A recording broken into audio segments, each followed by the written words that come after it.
चलें। अस्सलाम वालेकुम, मेरा नाम नसीम अख्तर है। मैं पहले खरियाँ की रिहायशी थी, तो पिछले 2-2.5 साल से मैंने 2019 में मैंने खरियाँ शहर छोड़ दिया है। उसके बाद मैं खरियाँ शहर कभी आई गई नहीं, कभी अपनी वालदा के घर एक आध दिन के लिए आती जाती थी, वो भी कई महीनों के बाद। वैसे मैं कहीं नहीं आती जाती थी, मगर पिछले तकरीबन ये 22 तारीख को एक वकूआ हुआ है प्रोफेसर कॉलोनी में।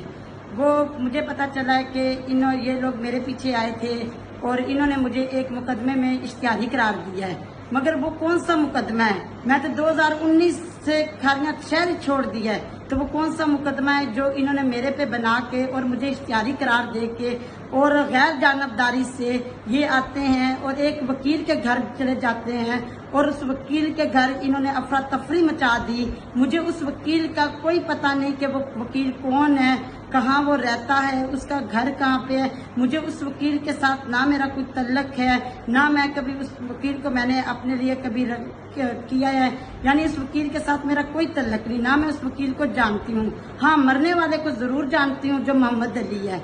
मोहम्मद अली का मेरे बेटे के साथ यानी कोई चक्कर था, इसके साथ मेरी थी अनबन, मगर मुझे ये नहीं पता था कि वो अनबन इस हद तक चली जाएगी कि ये मेरी जान के दुश्मन बन जाएंगे और मेरे पीछे आएंगे। मगर जिस दिन ये वकूआ हुआ है उस दिन मैं अपने घर में मौजूद थी। बाकायदा 10 बजे जब मुझे इस वकूए का पता चलता है तो फिर लोगों के मुझे फोन आने शुरू हो गए कि तुम्हारी जान को ऐसे ये मारने तुम्हें आए थे, तुम बड़ी किस्मत वाली हो कि तुम बच गई हो।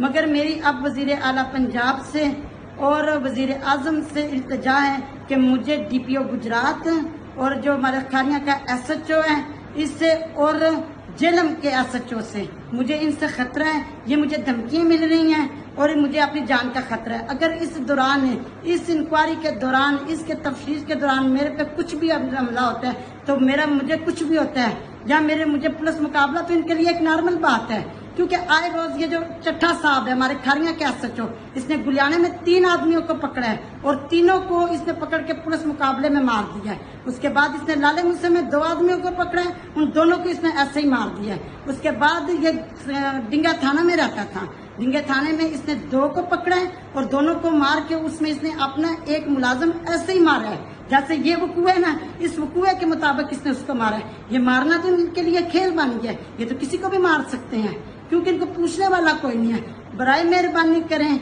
आप वजीर आजम साहब और वजीर आला साहब, आप इस बात का नोटिस लें कि क्यों ऐसे हुआ है। ये वकूआ बहुत गलत हुआ है और मुझे मेरी जान को खतरा है। और ये जो वकील भाई फंसे हैं, इनकी प्लीज खुदा के लिए इस इंक्वायरी की तह तक जाएं और उन गरीब लोगों की मदद करें, क्योंकि ये असल हकायक को छुपाने के लिए इन्होंने सारा मिली भगत करके एक कहानी को असल रंग देने के बजाय जेलम पुलिस ने असल रंग बजाय सामने लाने के लिए एक गलत कहानी बनाई है। मैं तो एक औरत जात हूं, मैं तो कुछ नहीं कर सकती। मैं आप लोगों से इल्तिजा करती हूँ कि इस वक्त मुझे तहफ़्फ़ुज़ दिया जाए और मेरी जान को बहुत ज्यादा खतरा है, बहुत ज्यादा खतरा है। मेहरबानी करें, मेरी जान के लिए, अमन के लिए कुछ ना कुछ करें। मेरी आप लोगों से इस वक्त एक अपील है, मेहरबानी